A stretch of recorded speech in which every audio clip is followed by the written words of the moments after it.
we come now to chapter 5, the spirit of Muslim culture in the reconstruction of religious thought in Islam. And in chapter 5, Iqbal is finally following through on his promise to look at the pragmatic test of religious experience. So if you go back to the end of chapter 1 and you review, you find that Iqbal has said that religious experience can be interpreted, just like other experience can be interpreted. And experience plus interpretation is how we get knowledge, but you're not supposed to just stop there. We need to test what we learn from experience. This is how empiricism works. And Iqbal says, happily, we do have tests by which we can evaluate religious belief derived by interpreting religious experience. And the first test he talked about in chapter 2. And now in chapter 5, he finally gets the second test, the pragmatic test. Now let's look at a few words in the beginning of chapter 5 and call it a day. For this particular video, we'll do more in chapter 5 in all likelihood in the next video. Iqbal says, the mystic does not wish to return from the repose of unitary experience. And even when he does return, as he must, his return does not mean much for mankind at large. The prophet's return is creative. So, first, there are different kinds of religious experience. There's religious experience and there's religious experience. A mystic's religious experience is something he doesn't normally want to come back from, to come down from. In a mystical experience, you may have some perception of God, and you don't normally want to go back to ordinary life from that.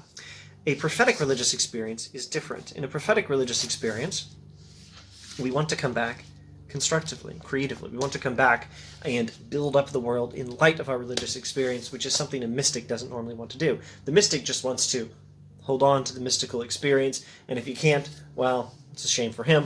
Maybe he can go back to it later, but he's not coming back to the world to improve the world in light of his religious experience. He's coming back to the world because he has to. He doesn't have the ability to maintain the elevated mystical experience indefinitely.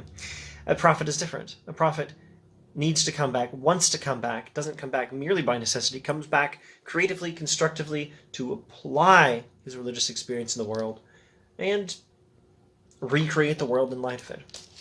Reimagine, revise, renew the world, help to recreate the world in light of the religious experience, which is what gives us the option for the pragmatic test. The pragmatic test means judge a religious teaching by its fruits. And the nature of prophetic religious experience is something that comes, so to speak, comes down the mountain, back to the world to renew the world in light of the religious experience. That's the character of prophetic religious experience, and it's that character of prophetic religious experience that gives us the option to apply the pragmatic test. It inevitably issues in fruits. You can judge by the fruits. The prophet's return is creative. He returns to insert himself into the sweep of time with a view to control the forces of history and thereby to create a fresh world of ideals. For the mystic, the repose of unitary experience is something final. For the prophet, it is the awakening within him of world-shaking psychological forces calculated to completely transform the human world. The desire to see his religious experience transformed into a living world force is supreme in the prophet. Thus, his return amounts to a kind of pragmatic test of the value of religious experience, etc., etc. Another way of judging the value of a prophet's religious experience, therefore, would be to examine the type of manhood that he has created and the cultural world that has sprung out of the spirit of his message. In this lecture, I want to confine myself to the latter alone.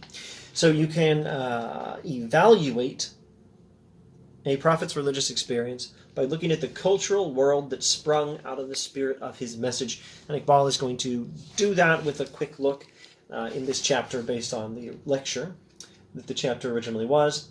A quick look at the cultural world that sprung out of the spirit of Islam. And of course he's going to rule in his favor. He's going to say good fruits, therefore good religious experience, therefore it's passed the pragmatic test.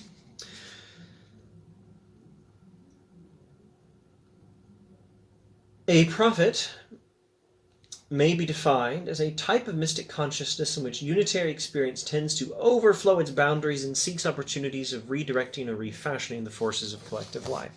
So maybe we'll leave off there and start looking at some of the details in the next video.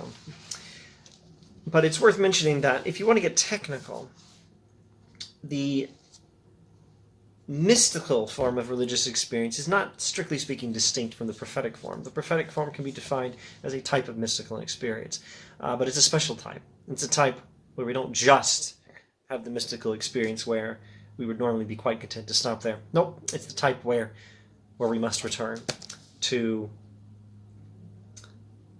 find opportunities of redirecting or refashioning the forces of collective life in light of our religious experience.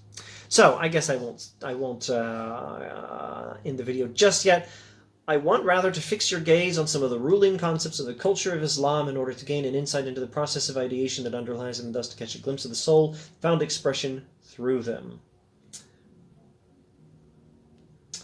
And that is what he's going to do in chapter 5, and I expect we'll see more on the subject in the next video. Thanks for watching.